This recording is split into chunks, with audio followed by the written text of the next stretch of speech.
Olá, queridos irmãos e irmãs, nós estamos aqui para comentar com vocês a importantíssima missa dessa Quinta-feira Santa, a Missa da Ceia do Senhor, cujo evangelho é João capítulo 13, versículo de 1 a 15.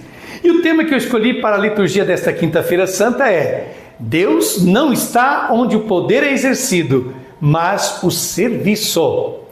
Denominamos Tríduo Pascal, do latim Triduum Paschale, o conjunto das três celebrações que marcam três acontecimentos fundamentais para o cristianismo. Trata-se da instituição da Eucaristia e do serviço aos irmãos e irmãs como síntese do ministério do cristão, simbolizado pelo lava-pés, Missa da Ceia do Senhor, na Quinta-feira Santa à noite, que é esta que vamos comentar hoje. Depois nós temos a contemplação da entrega total do Filho de Deus à humanidade, mediante a sua morte de cruz, às 15 horas, na Sexta-feira Santa. É a celebração da adoração da cruz. Finalmente, a vida vence a morte violenta e o pecado humano. Jesus, o Nazareno, ressuscita dos mortos. É a Vigília Pascal, celebrada na noite de Sábado Santo. Portanto, hoje, Quinta-feira Santa, inicia-se um percurso que nos conduz à Páscoa, à libertação definitiva. Comecemos então a mergulhar no texto do Evangelho segundo João que nos é proposto para esta Quinta-feira Santa. Você já começa a ver aí o primeiro versículo do capítulo 13. Era antes da festa da Páscoa. Jesus sabia que tinha chegado a sua hora de passar deste mundo para o Pai. Tendo amado os seus que estavam no mundo, amou-os até o fim. Com esta solene introdução, João permite-nos prever que importantes discursos ou ações serão realizadas por Jesus em seu último encontro com os discípulos. A expectativa é reforçada pela forma como o evangelista anuncia que o amor com que Jesus amou os seus discípulos atingirá a sua expressão máxima, amou-os até o fim. Com isso, o evangelista repete o que está escrito no livro do Deuteronômio, abre aspas, quando Moisés tinha terminado de escrever as palavras da lei num livro até o fim, fecha aspas. Está lá em Deuteronômio 31, 24, na versão grega do Deuteronômio. João faz-nos compreender que uma nova aliança está para ser proclamada, onde não um livro, mas um homem é a palavra de Deus. Onde não há lei, mas o amor será a norma de comportamento na comunidade de Jesus. Prossigamos lendo agora o versículo 2 do capítulo 13 de João. Estavam tomando a ceia. O diabo já tinha posto no coração de Judas, filho de Simão Iscariotes, o propósito de entregar Jesus. Mas esta atmosfera solene é arruinada por um hóspede que não foi convidado, o diabo. O jantar que o evangelista descreve não é o jantar pascal. Realiza-se antes da festa da Páscoa e não aparece nenhum elemento do jantar ritual judaico. Mas é a Eucaristia, a ceia do Senhor, como está lá em 1 Coríntios capítulo 11, versículo 20. Neste clima, que deveria ser de acolhimento e de doação, de amor recebido e de amor comunicado, a presença do diabo lança sobre os presentes uma sombra de morte. O diabo já tinha sido apresentado no Evangelho como sendo o pai das autoridades religiosas, lá em João capítulo 8, versículo 44. Em Judas, um dos discípulos de Cristo, o diabo encontrou um aliado precioso, o que não chega a ser novidade. Quando em Cafarnaum, uma boa parte de seus discípulos o abandonou, como vemos em João capítulo 6, versículo 66, Jesus permaneceu com um pequeno grupo e disse que um deles, Judas, era um diabo. Está lá já em João capítulo 6, versículo 64, depois do 70 ao 71. Ele é apresentado também como ladrão e mentiroso, em João capítulo 12, versículo 6, tal como os líderes do povo. Judas, assim como eles, não vem a não ser para roubar e matar, como já dizia Jesus dos falsos pastores no capítulo 10 do Evangelho de João. Prossigamos agora lendo os versículos de 3 a 5, sempre do capítulo 13. Jesus, sabendo que o Pai tinha colocado tudo em suas mãos e que de Deus tinha saído e para Deus voltava, levantou-se da mesa, tirou o manto, pegou uma toalha e amarrou-a na cintura. Derramou água numa bacia e começou a lavar os pés dos discípulos, enxugando-os com a toalha com que estava cingido. A atmosfera é cheia de suspense. Jesus sabe o que ele vai fazer. Ele enfrentará o discípulo traidor? Ninguém compreende as intenções de Jesus, que num determinado momento interrompe o jantar. E diz João capítulo 13, versículo 4, levantou-se da mesa, tirou o manto, pegou uma toalha e amarrou-a na cintura. Ninguém lhe pergunta o que ele pretende fazer. Nem sequer seus discípulos têm tempo, porque Jesus, depois de deitar água em uma bacia, de João no versículo 5, começou a lavar os pés dos discípulos, enxugando-os com a toalha com que estava cingido. O que é esta novidade? Lavar os pés do hóspede era uma tarefa repugnante, reservada a indivíduos considerados inferiores aos seus superiores. O escravo não judeu para com o senhor, a mulher para com o marido, os filhos para com o pai e os discípulos para com o mestre. E em todo caso, fazia-se sempre antes de sentar-se à mesa, e não durante o jantar, como neste caso fez Jesus. Aos discípulos que pretendiam fazer dele seu rei, como a gente vê em João capítulo 6, versículo 15, Jesus responde tornando-se seu servo, demonstrando a verdadeira realeza, a do amor que se transforma em serviço. O Senhor faz o trabalho de um servo para que os servos se sintam senhores. Na sua comunidade não existem hierarquias nem categorias, mas todos são igualmente senhores, para se tornarem servos uns dos outros, porque só quem é senhor, ou seja, livre, pode tornar-se verdadeiramente servo dos outros. Ao lavar os pés dos discípulos, Jesus não se rebaixa, mas eleva os outros. Mostra o significado de um Deus que está a serviço dos seres humanos e, ao mesmo tempo, destrói a ideia de Deus criada pela religião, segundo a qual os seres humanos devem servir a divindade. A verdadeira grandeza, a de Deus, consiste em servir os outros e não em deixar-se servir. Se Jesus, que é Deus, se coloca ao serviço dos seres humanos, aqueles que pretendem dominar e comandar distanciam-se dele. Deus não está onde o poder é exercido, mas o serviço. Toda forma de serviço, toda obra de libertação do ser humano vem de Deus. Mas nenhuma forma de poder ou de dominação pode ser legitimada em nome de Deus. Prossigamos lendo os versículos de 6 a 8 do capítulo 13 de João. Chegou a vez de Simão Pedro. Pedro disse: Senhor, tu me lavas os pés?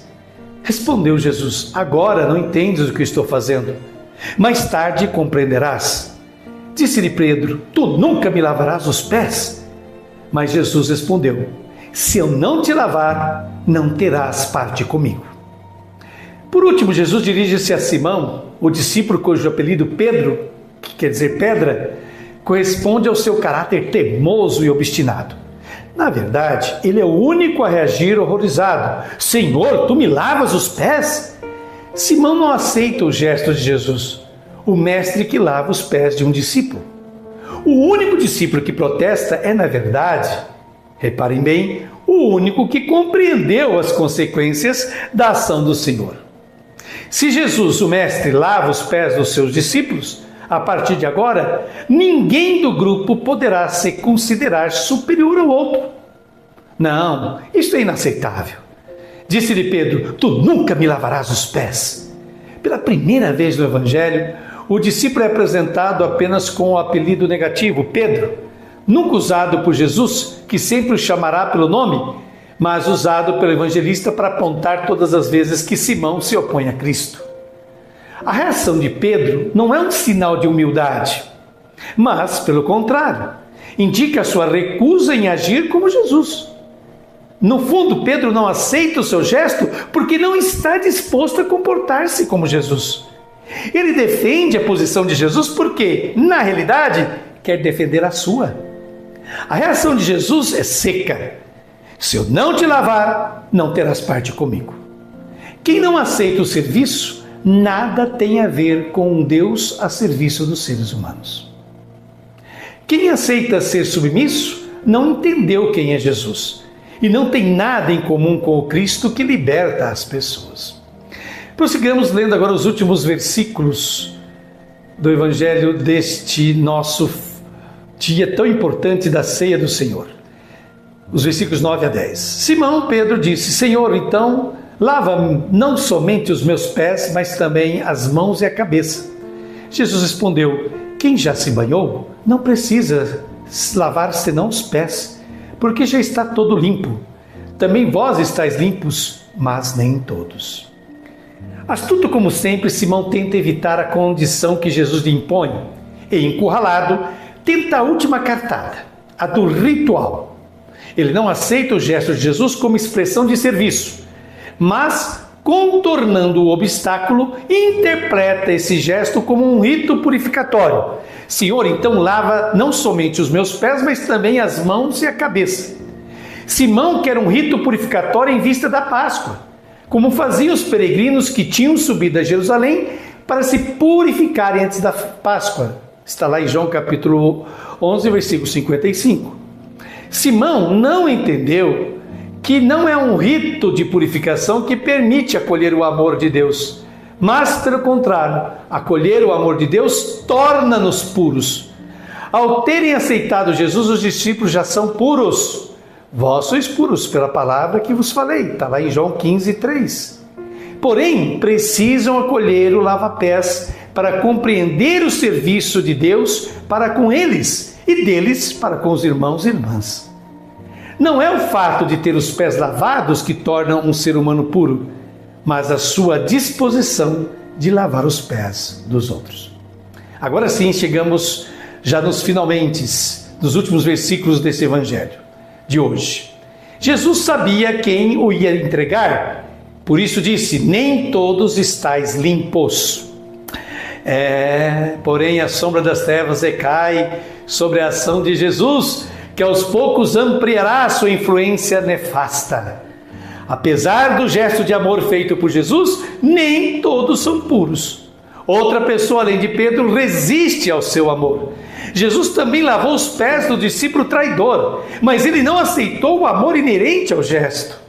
Jesus é a expressão tangível do amor de Deus, que não exclui ninguém do seu amor, nem mesmo o discípulo que em breve o trairá, entregando-o à morte. É o discípulo que, ao rejeitar este amor, exclui-se da vida que Jesus comunica, permanecendo assim nas trevas. Terminado de lavar os pés dos discípulos atônitos, recalcitrantes como Pedro, ou indiferentes como Judas, Jesus pega o manto e volta a deitar-se sobre a espreguiçadeira, mas não retira a toalha, que se torna assim o sinal distintivo do agir de Cristo. Comer deitado em espreguiçadeiras era típico dos senhores, que podiam se dar ao luxo de serem servidos enquanto comiam. Pois bem, Jesus combina os dois aspectos. Retém consigo a toalha, sinal de serviço, e deita-se sobre a espreguiçadeira, sinal de ser Senhor. Ser Senhor e servir não se contradizem, mas são uma expressão um do outro. O Cristo de João não usa as vestes sagradas dos sacerdotes, mas os distintivos comuns do serviço. Não as vestes da casta sacerdotal, mas o avental dos servos. Agora leamos os versículos de 12 a 15 de João, capítulo 13. Depois de ter lavado os pés dos discípulos, Jesus vestiu o manto e sentou-se de novo e disse aos discípulos: compreendeis o que acabo de fazer? Vós me chamais mestre e senhor e dizeis bem, pois eu o sou. Portanto, se eu, o senhor e mestre, vos lavei os pés, também vós deveis lavar os pés uns dos outros. Dei-vos o exemplo para que façais a mesma coisa que eu fiz. Para garantir que isto permaneça fixo na mente dos seus discípulos, Jesus explica o significado do gesto realizado. Vós me chamais mestre e senhor e dizeis bem, pois eu o sou. Portanto, se eu, o mestre, senhor e mestre, vos lavei os pés, também vós deveis lavar os pés uns dos outros.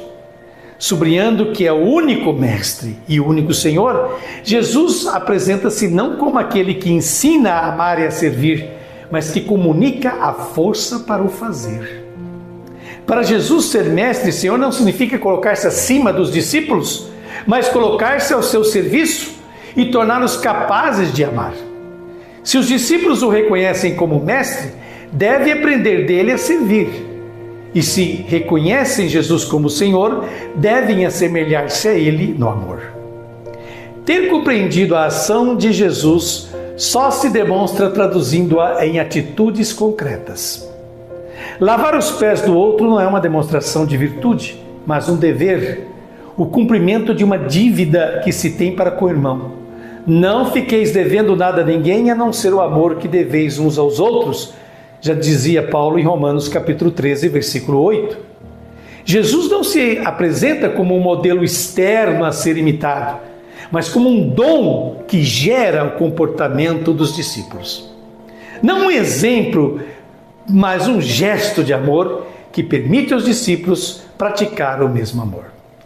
Pois bem, após essas explicações muito apropriadas de Frei Alberto Maggi, faço eu agora as minhas reflexões pessoais. E começo citando Santo Agostinho, doutor da igreja, filósofo, grande teólogo que tivemos no século IV e V.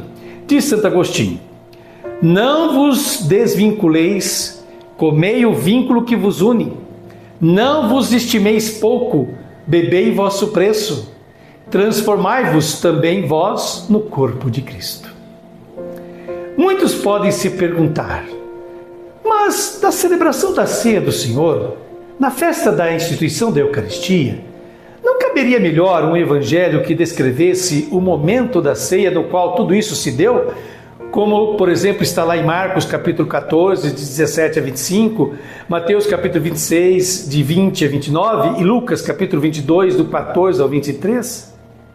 Ocorre que o relato do gesto do lava-pés, ao mesmo tempo histórico e simbólico, de Jesus, é a concretização das palavras que Jesus pronunciou nesta sua derradeira ceia.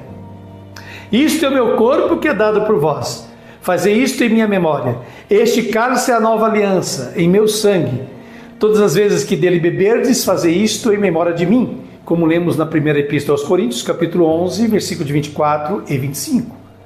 O lava-pés, assim como estas palavras eucarísticas, serve para mostrar o sentido da cruz. O amor que se torna serviço, doação de vida até o fim, como começa o evangelho desta quinta-feira. Amou-os até o fim. Portanto, a comunhão eucarística não se trata de uma mera aceitação racional, emotiva ou teórica da presença de Jesus no pão e no vinho, os quais, pela fé, se convertem em corpo e sangue do Cristo. Comungar significa assumir em nossa vida concreta o exemplo de Jesus de amor e serviço. Sem isso, não há comunhão. O que ficou claro no comentário do texto evangélico acima, quando se menciona a resistência de Pedro, que não aceita um Messias servo. A Eucaristia seria fonte de uma grande e profunda transformação de vida, se a compreendêssemos do modo correto. Celebração do amor, do serviço, da doação total de vida, para que seus participantes façam o mesmo. Como estamos distantes dessa realidade. Pois aquilo que era para ser um gesto concreto, tornou-se apenas simbólico, ritualístico e devocional. Quem sabe, seja por isso que tantos cristãos dizem ainda hoje: eu vou assistir à missa. Como se a Eucaristia fosse algo externo a cada um de nós, portanto algo a ser observado, visto, assistido, e não vida que se faz celebração e compromisso. Esta é a consequência de se separar a fé da vida, como se a primeira, a fé, fosse algo meramente íntimo e individual. Por isso nós, os cristãos, somos tão pouco relevantes nesta atual sociedade. O mundo segue o seu próprio caminho, indisturbado por aqueles que deveriam ser sal da terra e luz do mundo, como disse Jesus, bem como ter o amor uns pelos outros, como nos pediu Jesus. Pois bem, concluindo então essa meditação do Santo Evangelho, eu vos convido a rezar comigo essa bela oração de Orígenes, um dos padres da Igreja dos primeiros séculos. Jesus, vem, meus pés estão sujos. Torna-te um servo para mim. Despeja água na bacia. Vem lavar meus pés. Eu sei que o que estou te dizendo é imprudente, mas temo a ameaça de tuas palavras. Se eu não te lavar, você não terá parte comigo. Portanto, lava os meus pés para que eu tenha parte contigo. Queridos irmãos, vamos viver intensamente esse tríduo pascal que começa nesta quinta-feira santa. A todos vocês, a bênção de Deus e até a próxima.